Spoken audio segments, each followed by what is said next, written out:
Yes. Assalamualaikum warahmatullahi wabarakatuh. Waalaikumsalam warahmatullahi wabarakatuh. Selamat bertemu Pak Ahmad. Ya Pak. Oke Pak Ahmad, kita akan mengikuti seminar ujian komprehensif ya. Ya Pak. Pak Ahmad ini akan mengikuti ujian komprehensif, insya Allah akan diuji oleh Bapak Dr. Sudarto dan bersama dengan saya. Untuk mekanisme ujian kita Pak Ahmad, nanti Pak Ahmad diminta untuk mengajar terlebih dahulu mencuplik kegiatan pembelajaran yang dianggap inovatif, yang menerapkan TIPEK, kemudian 4C serta saintifiknya. Silahkan mau ambil kutipan dari mana saja, yang penting Pak Ahmad mengajar sekarang dengan menggunakan atau mengambil waktu kurang lebih 10 menit ya. Ya, siap. Ya. Selanjutnya waktu dan tempat saya persilahkan Pak Ahmad. Untuk pertama ini saya mau mengajar kelas 3.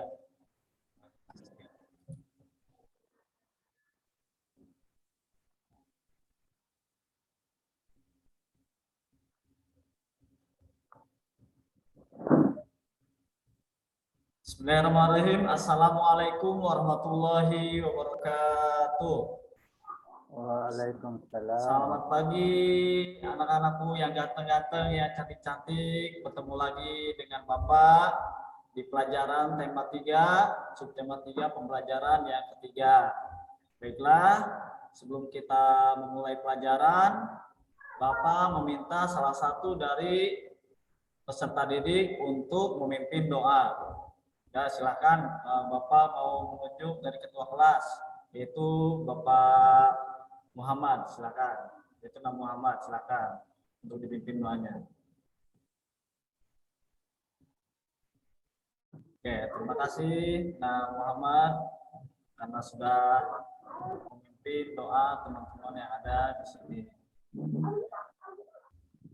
Oke, selanjutnya tidak henti-hentinya Bapak mengingatkan untuk selalu menjaga yang namanya protokol kesehatan, yaitu 5M. Yang pertama yaitu memakai masker, yang kedua menjaga jarak, kemudian yang ketiga mencuci tangan, yang selanjutnya adalah menjauhi kerumunan dan mengurangi mobilitas. Ini tujuan pembelajarannya. Nah, untuk materi kita hari ini yaitu tentang wujud benda, konversi satuan panjang, kemudian di terakhir yaitu gerakan cepat dan lambat kaki pada tarian. Namun sebelum itu, untuk membangkitkan rasa nasionalisme kita kepada negara Kesatuan Republik Indonesia, marilah kita bersama-sama menyanyikan lagu dari Sabang sampai Merauke. Boleh sambil tepuk tangan. Bapak putar ya.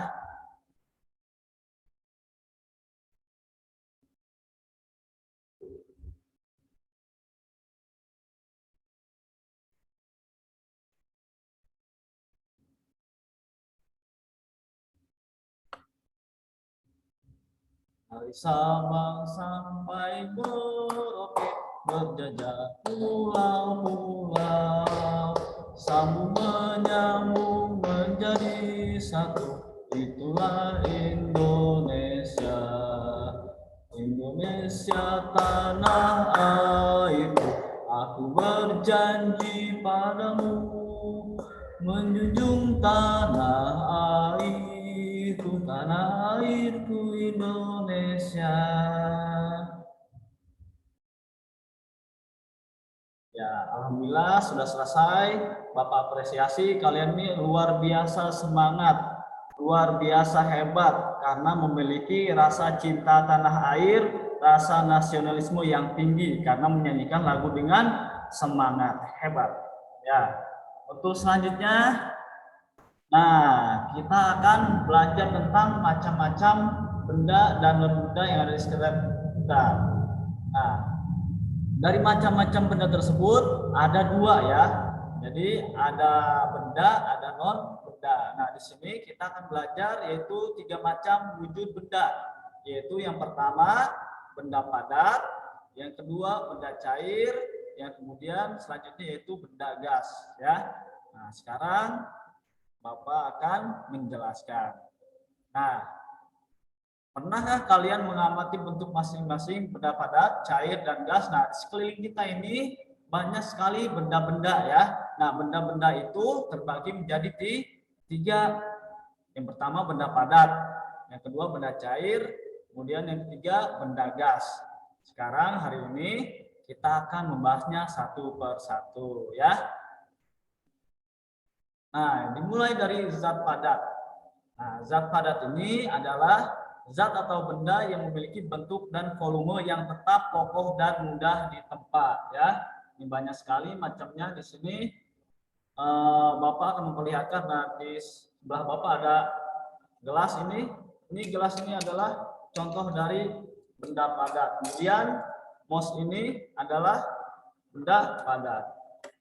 Dan banyak sekali benda padat yang ada di sekitar kita. Coba sebutkan, Nak Rudi, apa saja benda padat yang ada di sekitar kamu? Ya, bagus. Meja, kursi, lemari, gelas, ya bagus. Nah, itu adalah macam-macam dari benda padat atau zat padat. Nah, ini contohnya ya.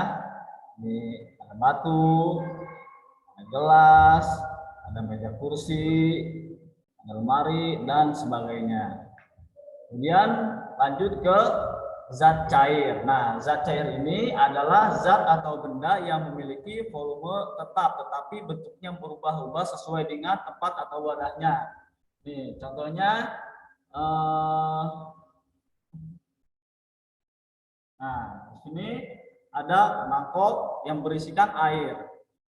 Jika mangkok ini berisikan air, nah airnya ini membentuk mangkok. Kalau misalnya kita masukkan ke gelas, nah maka airnya akan berbentuk seperti gelas. Kemudian kalau misalkan airnya kita masukkan ke dalam botol, nih ya botol, nah ini akan berbentuk dengan botol. Berbeda dengan zat padat yang tadi. Contohnya ini pulpen, ya, ini pulpen, ini gelas. Nah, kita masukkan pulpen ini ke gelas. Apakah berubah? Tentu saja tidak. Karena ini adalah bukan benda cair. Ini bentuknya tetap. Nah, kita masukkan ke sini pulpennya, kita keluarkan, ya bentuknya sama. Jadi pulpen aja gitu. Gak mungkin pulpen ini kita masukkan ke gelas, kemudian berubah menjadi gelas. Nah, yang terakhir adalah zat gas. Zat gas adalah zat atau benda yang memiliki volume dan bentuk yang selalu berubah-ubah sesuai dengan tempat atau wadahnya ya. Nah, karakteristik dari zat gas ini atau benda gas ini dapat dirasakan, tetapi pada umumnya gas ini tidak berwarna. Nah, contoh zat gas antara lain yaitu udara yang kita hirup, O2 berupa oksigen, kemudian kita keluarkan menjadi karbon dioksida, itu adalah benda gas. Contohnya juga ada tuh yang ada di balon, udara di dalam ban, sepeda, dan ban motor ya. Seperti itu. Kalian pernah meniup balon? Ya, oke, baiklah, bagus. Nah, kalian meniupnya itu memasukkan apa? Memasukkan udara, ya, bagus. Nah, udara ini masuk, kemudian membentuk buah balon. Apakah udara ini berwarna? Tidak, ya. Walaupun tidak, tetapi dapat dirasakan. Coba kalian tiupkan dari mulut kalian ke tangan kalian. Nah, apakah terasa? Ya, terasa, gitu kan? Tetapi tidak berwarna. Ini ada di dalam balon, ada di dalam bola, ini bola basket, bola sepak, kemudian ada di dalam ban kendaraan yang menggunakan karet, yang menggunakan udara, itu ada zat gasnya ya.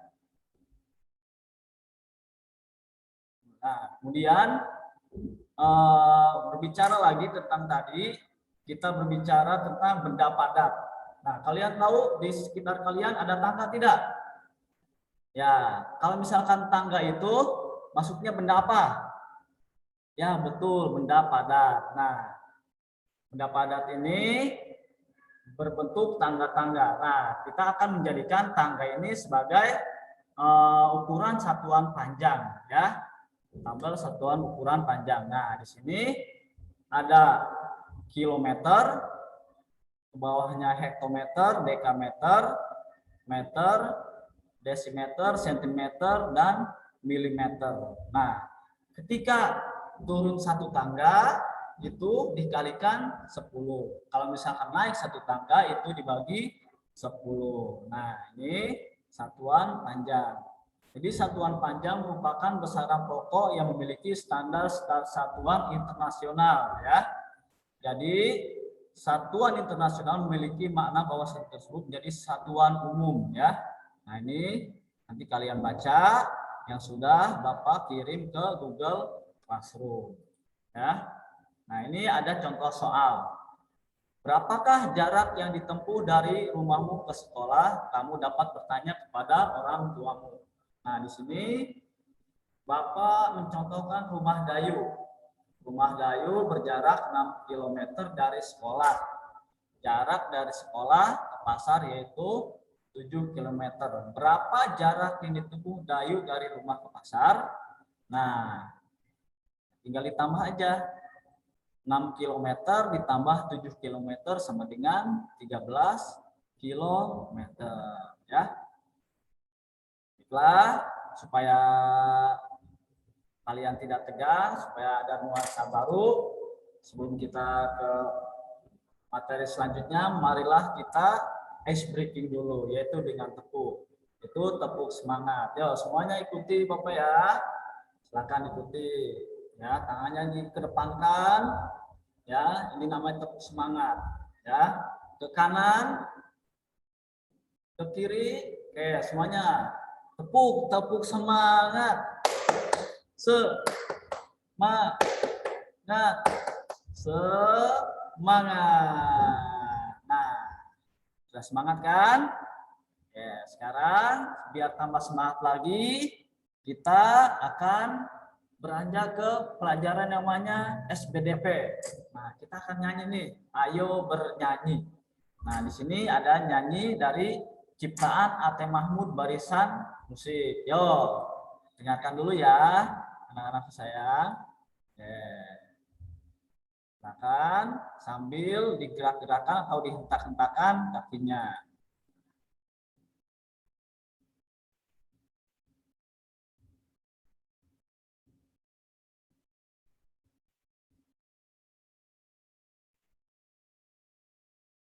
Mengawali pawai, mengalun dan gendang, bertaluh pemainnya lincah, seragamnya elok, sambil berbaris memainkan lagu. Sana pun riang, siapa pun senang, sorak-sorai para penonton mengeluhkan. Yo, sambil hentak tangan kakinya, riang, siapa pun senang, sorai para penonton terkesan. Oh, semangat. Sambil hentak-hentakan kakinya ya. Dengan suara musik mengawali pawai, seruli mengalun dan genderang, bertaluh pemainnya lincah, seragamnya elok, sambil berbaris memainkan lagu. Suasana pun riang, siapapun senang, sorak-sorai para penonton mengeluhkan. Suasana pun riang. Oke.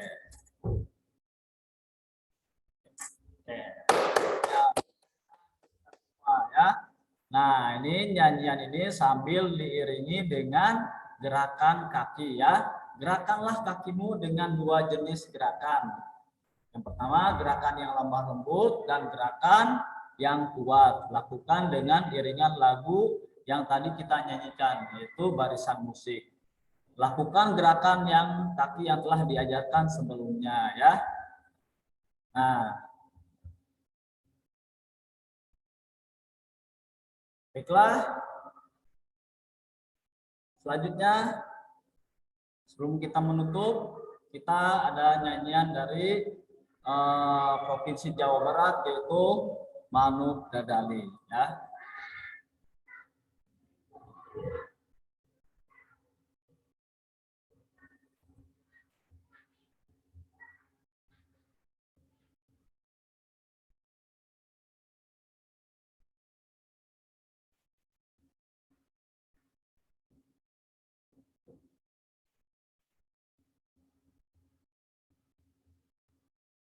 Janganlah bangun saya keringat, ukuran dua sejeng pamat nangis, maka berenang dariku. Anu bisa nyusul kana pandangan, nanti pertentang taya bandingan nanan.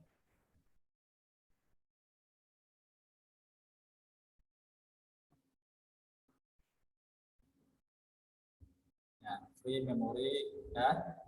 Nah, untuk tugas, nah Bapak sudah mengirimkan di Google Classroom, silakan dijawab, boleh dijawab via Google Classroom, boleh juga via WA.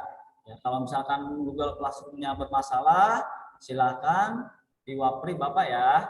Silakan, nomor Bapak nggak ganti-ganti kok, tenang saja. Ya.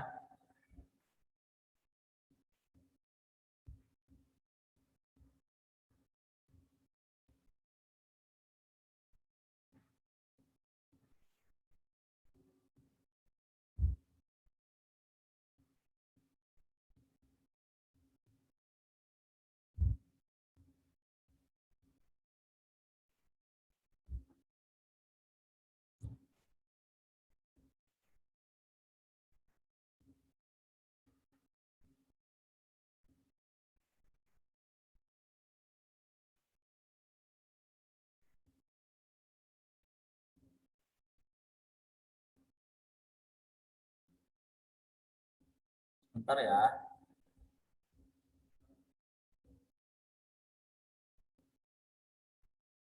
Nah, ini lembar kerja peserta didik, yaitu kelas 3, tema 3, subtema 2, pembelajaran ketiga nih. Ini yang nanti akan kalian isi ya, dan sudah Bapak sertakan di forum Google Classroom ya. Ini lembar kerja peserta didik LKPD-nya. Ya, nanti ini diisi, kelasnya diisi, nomor absennya diisi ya. Ini ada petunjuknya ya. Yang pertama, berdoalah sebelum melaksanakan kegiatan. Kemudian yang kedua, tuliskan nama kelompok dan nama anggota kelompok ya. Ini ada lengkap ya, sampai 4 nanti kalian baca. Nah, ini tujuannya, ini alat bahannya ya. Ada ember atau baskom, kemudian gelas, kemudian yang ketiga kantong plastik. Nah, ini untuk menguji tentang materi wujud benda ya. Ini bahan-bahannya. Ya, dipercepat Pak Ahmad, dipercepat, sudah hampir lewat 10 menit ya. Sudah lewat. Ini sumber belajarnya.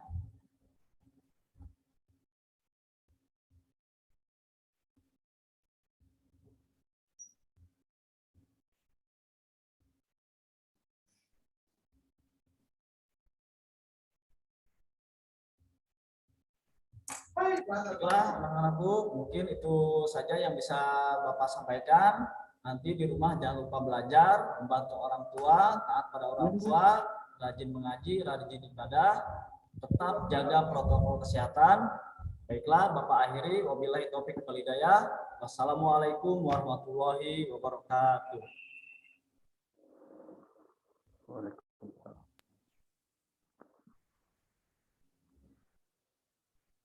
Oke, sudah Pak Ahmad? Sudah, Pak. Oke. Tapi kesempatan pertama saya serahkan ke Pak Sudarto, tapi Pak Dr. Sudarto masih ada di tempat? Ya. Terima kasih Ndi, Pak Penguji 1 Pak Irfan. Terima kasih Ndi. 10 menit saja Ndi. Gimana waktunya? 10 menit saja. Kadang saya lebih waktunya Ndi. Oke, baik. Pak Ahmad Muttaqi. Ya. Pak Ahmad Muttaqi dari mana Pak Ahmad? Saya dari Banten, Pak. Kota Serang. Ya? Banten. Oh, Banten. Ya. Ya, Provinsi Banten ya. Mengajar kelas berapa, Pak? Sekarang mengajar kelas 5. Baru tahun ini saya dikasih tanggung jawab kelas 5. Biasanya tahun kemarin kelas 4, kelas 3. Oh gitu. Kalau RPP-nya tadi kelas berapa? Kelas 3. Kelas 3, tema? Tema 3. Tema 3, tentang apa tadi itu? Tentang wujud benda. Tentang Ya, wujud tentang wujud benda. benda saja. Ya, ada wujud benda, kemudian satuan baku, kemudian gerakan kaki. Satuan baku ya. Gerakan Kaki lambat sangat cepat. ya. Pak Ahmad mengajarnya luar biasa ya, hanya karena waktu terbatas, jadi hanya 10 menit yang diberikan Pak ya. Ya, jadi nantilah di kelas lebih heboh lagi. Pak Ahmad, pernah dengar istilah guru memesona? Iya, pernah Pak. Apa itu guru memesona? Guru mempesona itu dilihat dan dinilai dari sikap profilnya. Kalau misalkan guru itu semangat, biasanya anak juga semangat. Kalau misalkan gurunya religius, suka beribadah, nanti anaknya juga akan ikut beribadah. Ketika pembelajaran, kalau misalkan guru mempesona itu biasanya energi, semangat, kemudian memotivasi anak-anaknya, ada inovasinya, ada inovatifnya, ada kreatifnya gitu. Jadi anak-anak itu tertarik dan senang dengan pembelajaran yang dibawakan seorang guru tersebut. Ya, apalagi yang harus diperhatikan guru supaya memesona selain itu tadi? Selain itu, ya pembelajaran itu harus yang namanya aktif, inovatif, kreatif, efektif, menyenangkan. Kemudian adanya juga ada interaksi atau komunikasi dua arah. Jadi anak itu diajak berdiskusi itu. Jadi ada tanya jawab supaya hidup gitu. Jadi seperti ditanya kabar, kemudian hobi, apa yang mereka senang gitu. Jadi suasananya itu interaktif. Kemudian apalagi dipadukan dengan teknologi zaman sekarang. Ya. Jadi seperti penggunaan PowerPoint, kemudian penggunaan alat-alat peraga yang ada di sekitar, memaksimalkan alat peraga yang berupa teknologi ataupun benda-benda yang ada di sekitar. Jadi supaya pembelajaran ini terkesan menyenangkan, anak-anaknya juga tertarik, wah ini loh gitu, ini guru saya gitu, yang menyenangkan, ini guru favorit saya. Mungkin seperti itu Pak. Apa lagi kira-kira? Masih ada atau sudah habis Pak Ahmad? Masih ada lagi yang harus diperhatikan seorang guru supaya mempesona? Itu sikap sudah, sikap ya. Perilaku habis ya, sudah habis. ya. Ya, oke ya. Jadi masih ada yang penting juga diperhatikan Pak Ahmad, itu penguasaan materi ya. Ya, penguasaan materi. Ya, konten itu guru harus betul-betul menguasai itu materi yang diajarkan saya. Saya tampil percaya diri ya. Jangan sampai hanya gurunya bergaya, tapi materi yang disampaikan itu ya tidak bagus ya, tidak sesuai dengan tujuan pembelajaran ya. Jadi tujuan pembelajaran yang materi Pak Muttaqidi yang sangat penting juga ya. Halo. Ya Pak. Penguasaan materi ya Pak Muttaqidi. Ya Pak, penguasaan materi. Ya itu penting ya. Apalagi kita guru SD menanamkan fondasi pada anak-anak. Jadi materinya harus mantap. Oke Pak Ahmad Muttaqi sudah berapa tahun mengajar Pak? Dari 2007, pokoknya dari 2000 sampai 2021 ini. Ya, sudah kurang lebih 14 ya, 14 tahun. Oke, Perjalanan panjang ya, lumayan panjang Pak. Oke ya. Bagaimana Bapak mengajarkan tema ini supaya siswa mudah paham materi tentang wujud zat ya dan satuan baku. Agar anak-anak ini cepat paham, mungkin yang pertama seperti Bapak sampaikan tadi, jadi gurunya ini harus menguasai materi. Itu yang harus persiapan, menguasai materi, kemudian persiapan administrasi pembelajaran, Promes, Prota, RPP, bahan ajar dan sebagainya. Kemudian mempersiapkan bahan-bahannya seperti buku, kemudian alat-alat peraga yang dibutuhkan. Kalau misalkan tadi wujud benda, mungkin saya membawa benda-benda padat. Kalau misalkan pembelajarannya itu luring, ada di kelas, mungkin saya akan menunjukkan benda-benda yang ada di sekitar. Ini benda padat. Nah, ini meja. Ini maksudnya benda apa?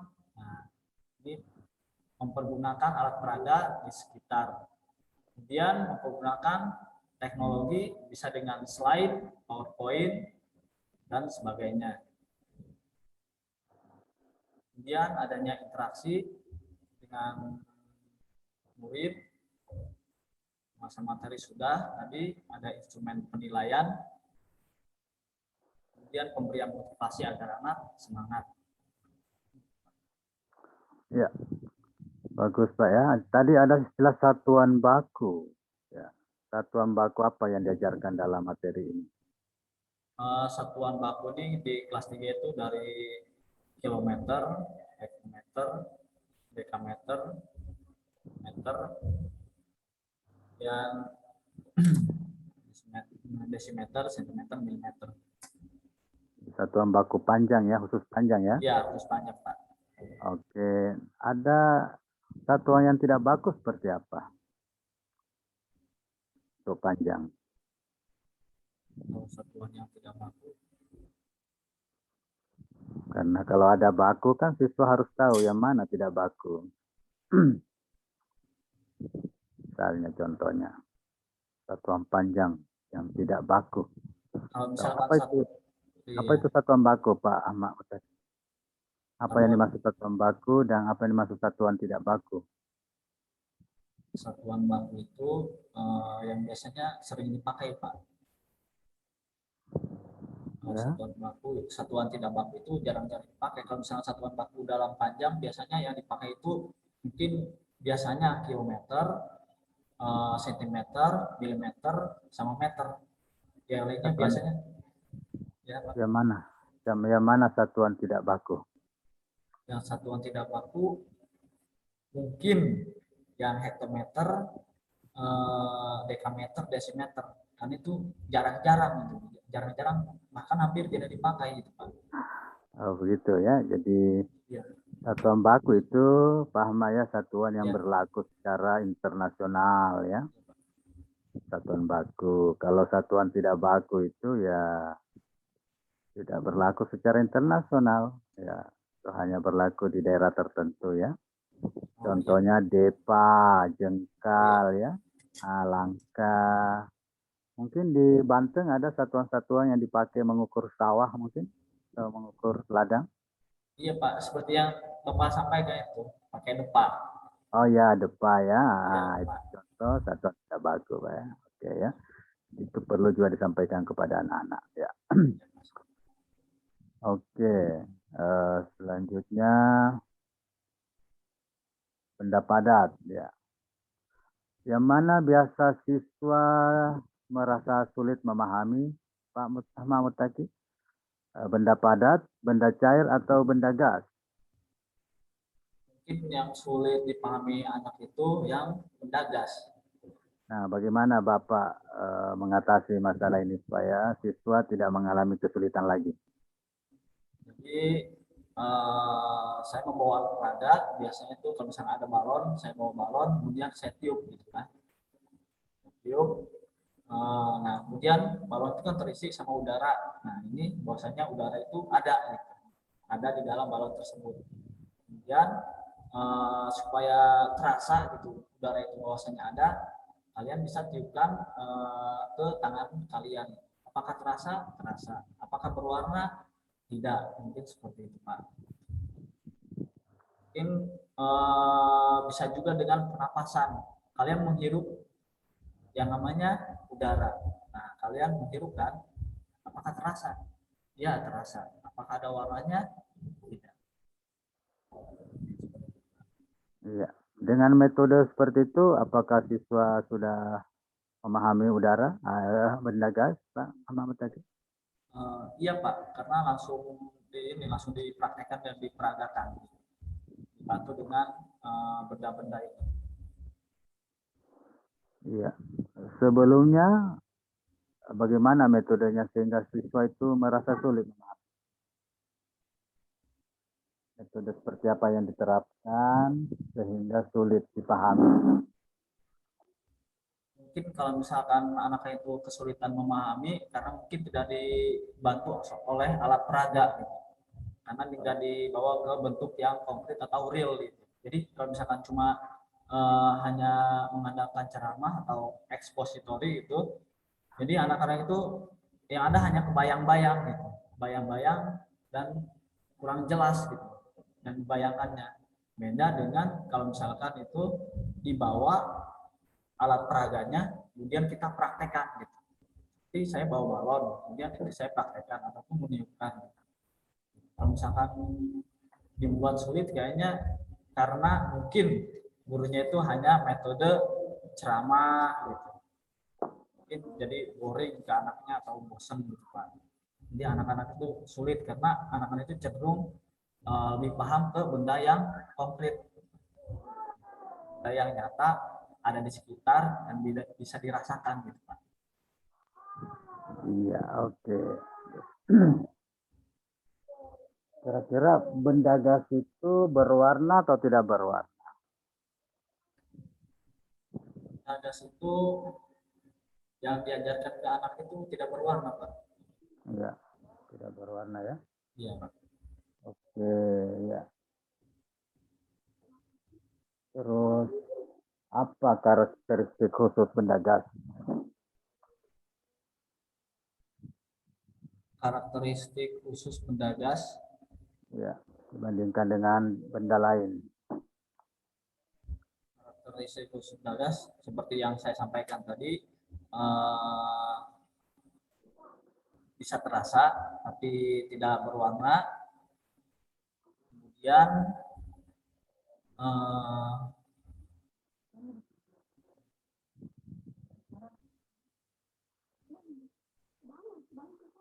Halo ya. Oke, halo. ya Kamu Pak, tadi Mas? Oh ya, terus. ya selain tidak berwarna, kemudian sulit untuk berubah bentuk mungkin Pak. Ya, mudah berubah bentuk. Ya. Ya. Ada lagi Pak? Sudah Pak. Cukup ya.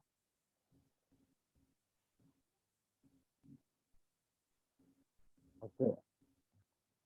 Bagaimana Bapak membedakan antara gas dengan benda-benda yang mirip gas tapi bukan gas, atau benda-benda non contoh, benda-benda yang kayak gas tapi bukan gas? Benda gas tapi bukan gas. Kayak gas tapi bukan gas. Enggak.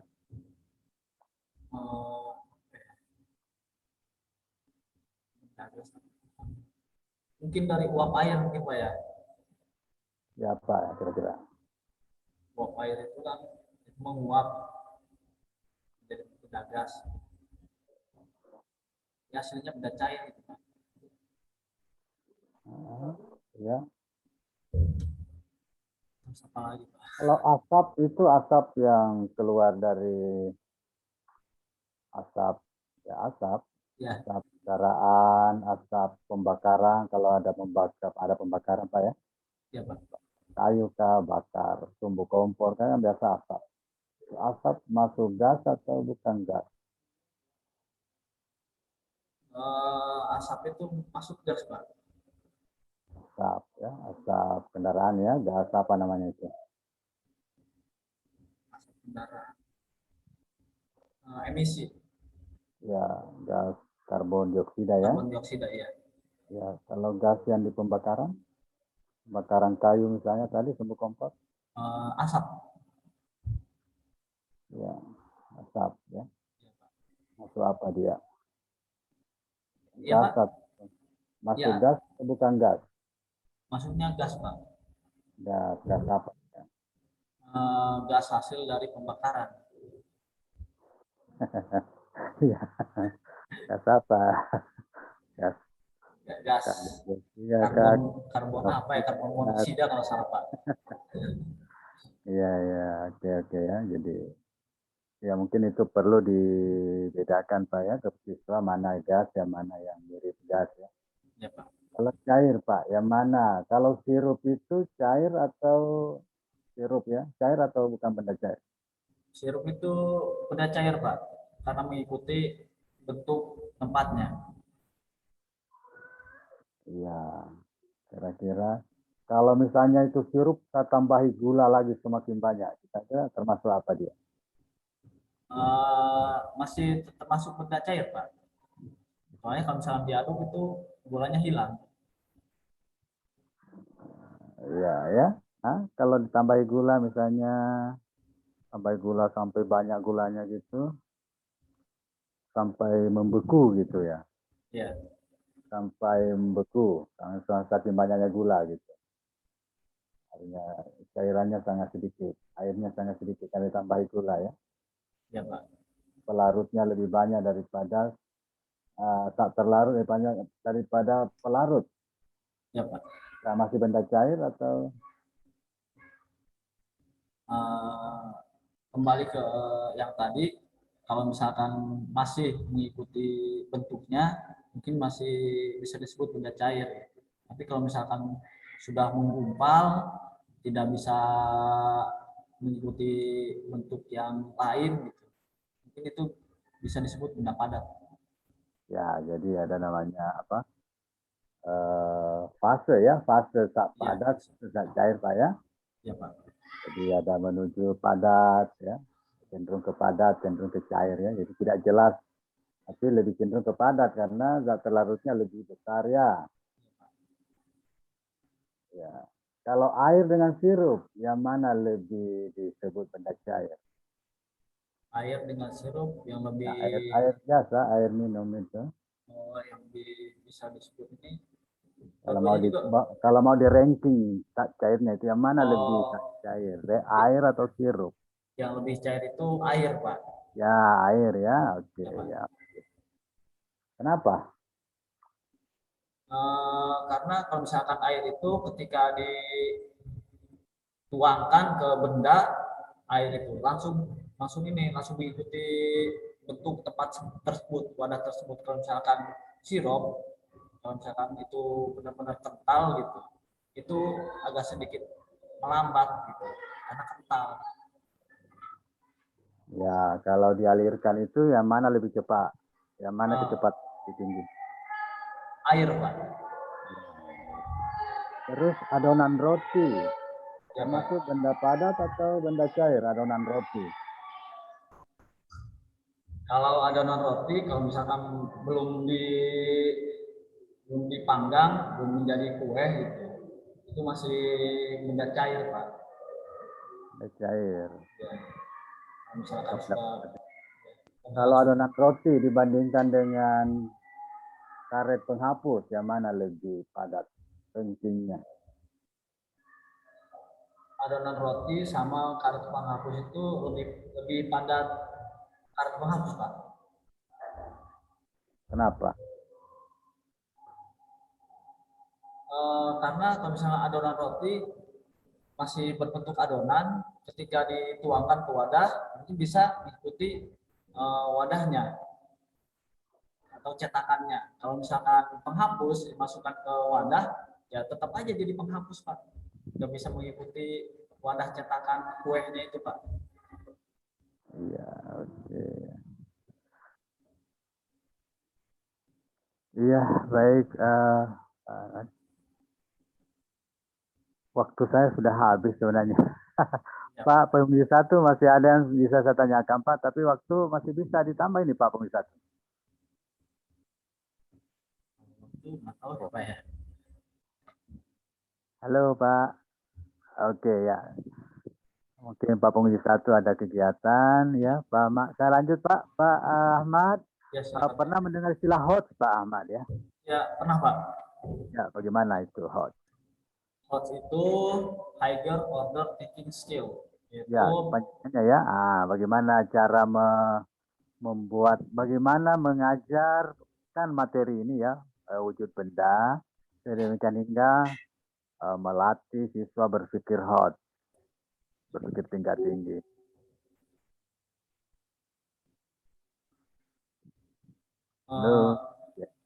Ya Pak, untuk melatih siswa berpikir tingkat tinggi itu anak itu kita membuat menarik dulu pembelajarannya. Kemudian kita masukkan ke ranah HOTS seperti memperagakan, menciptakan ataupun mendemonstrasikan. Ya, bisa ditunjukkan Pak Ahmad contoh tujuan pembelajarannya yang mengarahkan siswa ke HOTS. Tujuan pembelajaran yang ada data itu yang ada nggak tujuan pelajarannya ya menurut Pak Ahmad? Oh, tujuan pelajaran ini dapat melatih siswa berpikir HOTS kalau diajarkan dengan untuk mencapai tujuan pembelajaran itu. Atau tujuan pembelajaran itu sendiri memang ya HOTS. Ya, tujuan pembelajaran itu yang pertama memperjelas sifat dan wujud benda padat dalam kehidupan sehari-hari dengan tepat. Karena ini memperjelas, kemudian dikaitkan dengan kehidupan sehari-hari peserta didik tersebut. Iya. Bagaimana mengajarkannya itu, Pak? Dan bagaimana membuat ala evaluasinya? Alat evaluasinya seperti yang tadi saya tampilkan juga ya Pak ya. Jadi nama bendanya seperti ditulis sama anak, ada sirup, ada ini, benda-benda ditulis, kemudian masukkan kategorinya, klasifikasinya apakah itu benda padat, benda cair atau benda gas. Ya.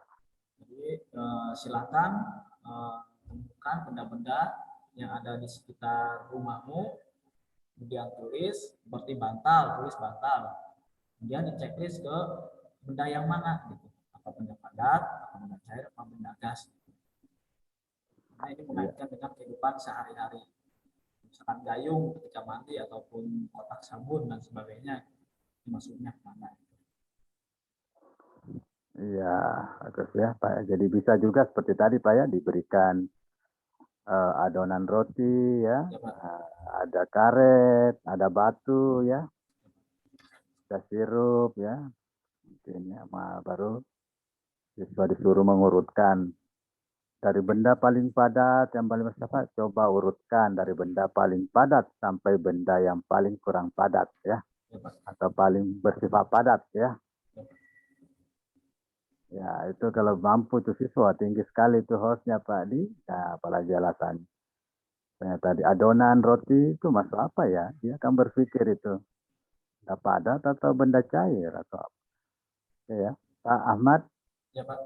Ya bisa ditambahkan ya. Seperti tadi ya sudah lumayan ya. Jadi siswa bisa untuk kelas 3 Pak ya? Iya Pak. Iya, oke.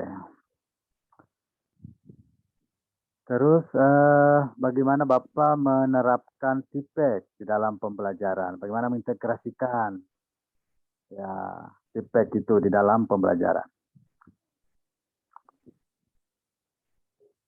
TIPEK itu kan teknologikal, pedagogikal, dan kemudian content knowledge. Jadi teknologinya itu seperti memuat tentang teknologi atau informasi, bisa melakukan dengan presentasi PowerPoint. Kemudian pedagogikalnya juga kita juga sambil mengklasifikasi anak gitu, sambil membaca karakteristik anak, pedagogisnya, psikologis anak itu, karakter, sikapnya. Kemudian content knowledge-nya juga kita sampaikan dengan penguasaan materi yang baik. Materinya tadi kan. Kalau pedagogisnya seperti apa tadi? Pedagogisnya. Pedagogiknya itu seperti kita menilai sikap anak. Menilai sikap anak. Ya, penerapan penilaiannya, apakah itu mau kita ajak ke behavioristik, konstruktivisme, ataupun humanistik, ataupun kognitif. Nah, tapi alangkah lebih baiknya itu keempatnya itu ada gitu Pak. Ya, jadi pedagogisnya itu ilmu tentang mengajar Pak ya. Ya Pak. Ya, bagaimana modelnya, metodenya, pendekatannya ya, teori-teori yang melandasi pembelajaran kita apa ya. Seorang guru harus bisa memahami ilmu mengajar dan tepat Pak ya, sehingga guru itu tidak pernah kehilangan cara di dalam mengajarkan suatu materi, sehingga siswa benar-benar bisa memahami materi yang diajarkan dengan baik. Ya. Oke Pak Ahmad, di dalam pembelajaran,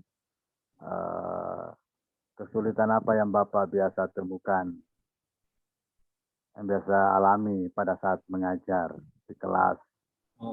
Kesulitan yang biasa dialami di kelas itu peserta didik itu biasanya ada yang aktif, ada yang kurang aktif, gitu Pak. Ya. Jadi kurang aktifnya itu terlihat lesu, malas-malasan, gitu Pak. Oke. Ataupun ada juga anak yang karakternya lari-larian gitu Pak, yang nggak mau diem gitu. Ada yang aktif banget itu. Ada yang nanya gitu. Tapi ada juga yang pasif, ada yang diem aja.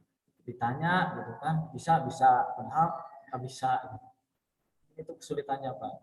Oke, sampai hari ini masih menemukan siswa-siswa seperti itu?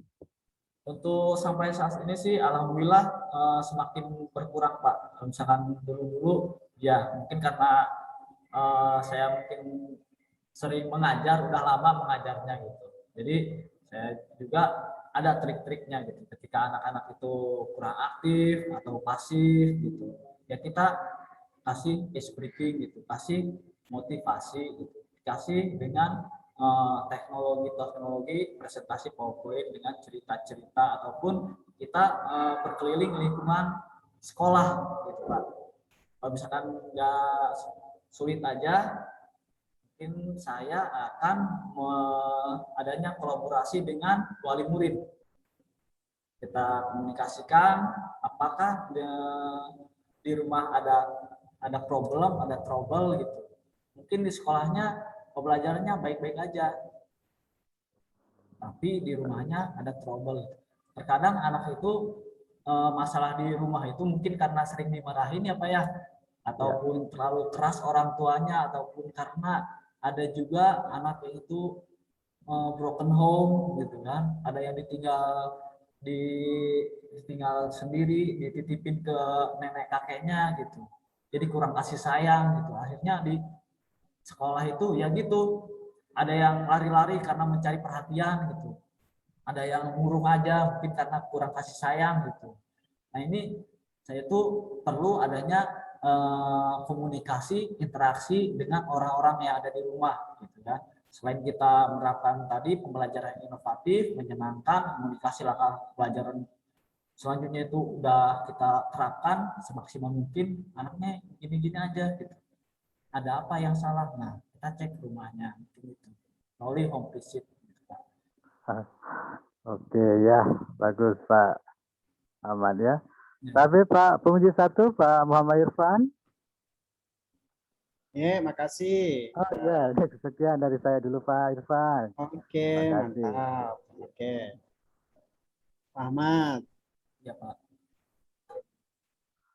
Oke, Pak Ahmad, dalam mengembangkan pembelajarannya, Pak Ahmad menggunakan teori apa ini Pak Ahmad? Teori pembelajaran apa dalam pengembangan perangkatnya? Teorinya itu behavioristik, Pak. Kenapa behavioristik? Behavioristik itu menekankan kepada hasil yang akan dicapai siswa. Tapi prosesnya juga ada sih, Pak, ketika pembelajaran itu. Jadi yang mana yang benar? Konstruktivistik, humanistik. Sepertinya konstruktivistik, Pak. Tapi kalau dipikir-pikir semuanya juga ada sih, Pak, ya. Oke. Jadi dalam hal sekaitan dengan teori Pak Ahmad ya. Nah, jadi memang kalau kita di Indonesia itu banyak menganut beberapa hal yang beberapa teori. Jadi biasanya kadang menggabungkan behavioristik dan konstruktivis ya.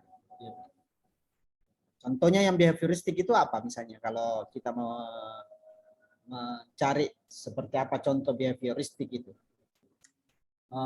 Behavioristik itu kita mulai dengan stimulus, kemudian respon anak gitu. Ya, bagaimana bentuknya dalam pembelajaran itu? Behavioristik itu bentuknya itu dalam instrumen penilaian, Pak. Selain itu? Instrumen penilaian sikap, kemudian hasil belajar. Hasil belajar tujuannya tercapai atau tidak. Kalau bentuk yang realnya seperti apa selain soal? Instrumen penilaian, Pak, data nilai. Selain penilaian apa lagi? Kan behavioristik itu kan stimulus dan respon. Apa kira-kira bentuknya?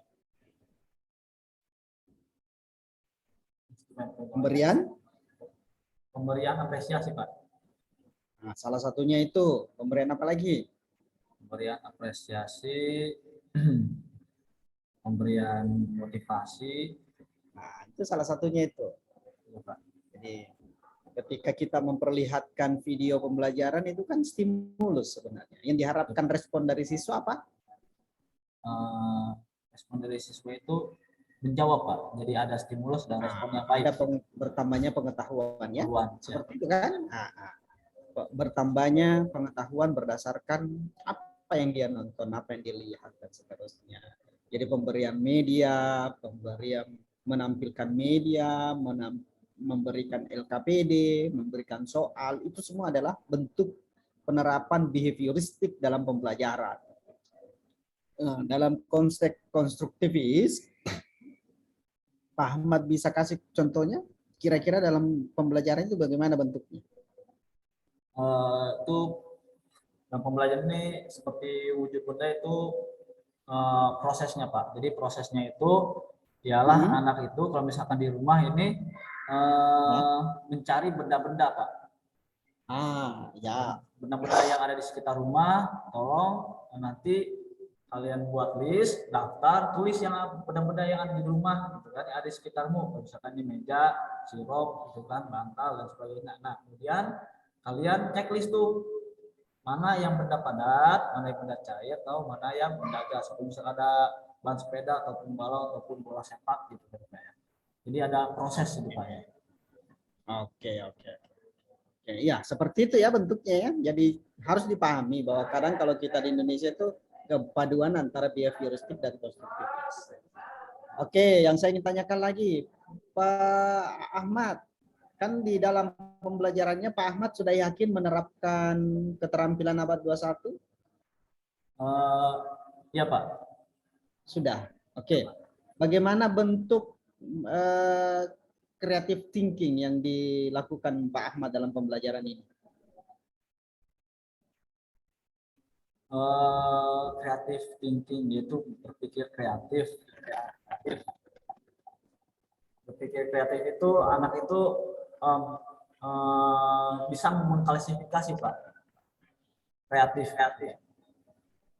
Seperti apa bentuknya berpikir kreatif pada anak ini dilaksanakan di pembelajarannya Pak Ahmad? Ketika apa? Kan dimulai dengan stimulus, ditanya dulu anaknya gitu, Pak, ya. Di sekitar kelas ini ada apa saja? Nah,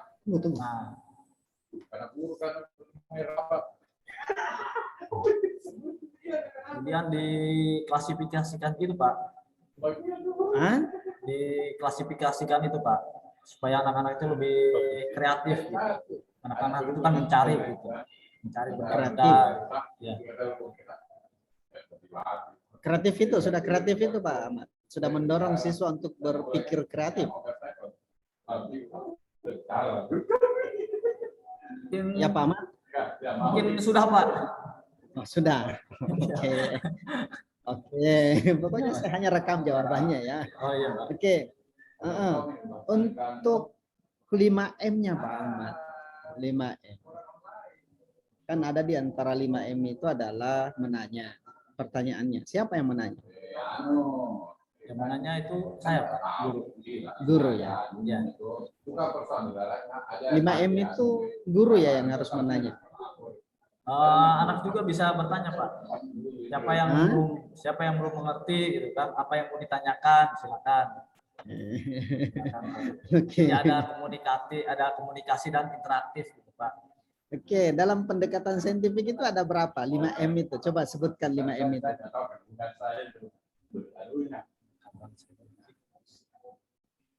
Ya kalau saya dulu, kalau ini saja. Ayo, coba sebutkan.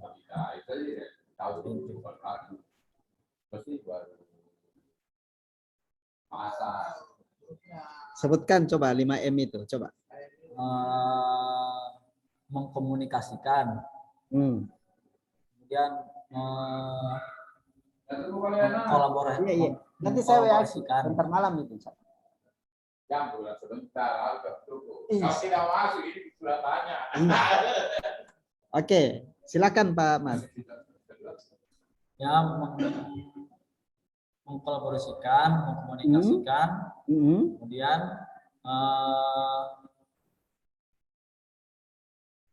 mengkreasikan ya Pak ya. Saya hanya merekam Pak Rahmat. Oke. Menganalisis ya. Nah, jadi pendekatan saintifik itu tolong diperhatikan Pak Ahmad ya, bahwa semua pendekatan saintifik itu dilakukan oleh siswa. Guru hanya mengarahkan supaya itu semua dilakukan oleh siswa. Oke, itu kuncinya ya.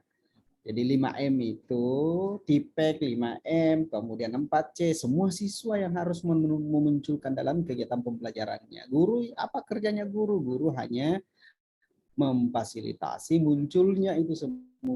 Itulah kenapa Pak Ahmad diminta membuat rencana pembelajaran yang menginginkan supaya itu semua muncul di dalam pembelajarannya. Oke? Ya, Pak. Oke, saya kira itu saja Pak Ahmad. Terima kasih banyak. Ya, terima kasih. Ya. Terima kasih ya Pak Ahmad ya. Ya, Pak. Maaf Pak kalau bisa banyak-banyak salah. Nah, pokoknya belajar aja Pak Ahmad Ya, supaya siap, ya nanti dilihat mudah-mudahan ini. Ya. Oke, terima kasih. Assalamualaikum warahmatullahi wabarakatuh. Waalaikumsalam warahmatullahi wabarakatuh. Warahmatullahi wabarakatuh.